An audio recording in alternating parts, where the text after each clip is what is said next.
আসসালামু আলাইকুম রহমতুল্লাহি ওয়া বারাকাতুহু। প্রিয় দিনী ভাইয়েরা,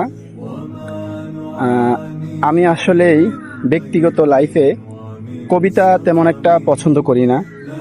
আপনাদের পছন্দ থাকতে পারে, স্বাভাবিক। বাকি আমার পার্সোনালিটি শেয়ার করলাম আর কি। তো এটা এজন্য বললাম, কবি রাসেল ওসামা তরুণ একজন দিনী ভাই। ওনার কবিতাগুলা আমার কাছে অনেক আগ থেকেই ভিডিওগুলো আসতো। তো ওনার কবিতা শুনেই আমি কবিতার প্রতি অনেক আগ্রহ প্রকাশ পেল। মালির পথ জুড়ে আজ আনন্দ বইছে, খেলাফতের পবিত্র বাতাস ছড়িয়ে পড়েছে। ওরে আয় দেখ, সবে তন্ত্র মন্ত্রের কবর রচনা হচ্ছে। সাহাবাদের অনুসারীরা পশ্চিমাদের দুর্গ ভেঙে গুড়িয়ে দিচ্ছে। আর নাই কোনো ভয়, এবার সারা পৃথিবী করবি তোরা জয়।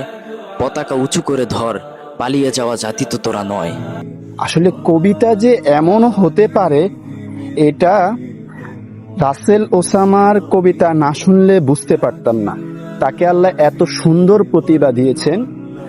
তো দিনী ভাই রাসেল ওসামা ভাই, উনি একটি কাব্যগ্রন্থ লিখেছেন, দ্রোহের দাবানল, কবিতার কাব্যগ্রন্থ। এটা সম্ভবত তার প্রথম কাব্যগ্রন্থ। তো কাব্যগ্রন্থটি আমি সংগ্রহ করেছিলাম। চমৎকার চমৎকার কবিতা, যা বলার ভাষা নেই। তো আপনারা চাইলে সংগ্রহ করতে পারেন।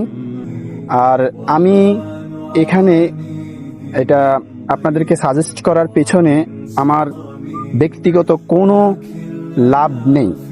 সোজা কথা হচ্ছে, আমার ব্যক্তিগত কোনো লাভ নেই এখানে। আমি এই জন্যই করতেছি যে উনি একজন দাওয়াতি দ্বীনী ভাই, উনি দ্বীনের খেদমত করতেছে। তো আল্লাহ তাআলা যেন তাকে আরো বারাকার সহিত দ্বীনের খেদমত করার তৌফিক দান করেন। তার জন্য সব সময় দোয়া থাকবে। আমি তাকে ভালোবাসি একমাত্র আল্লাহ তাআলার জন্য। এটাই আমার কাছে তার পরিচয়।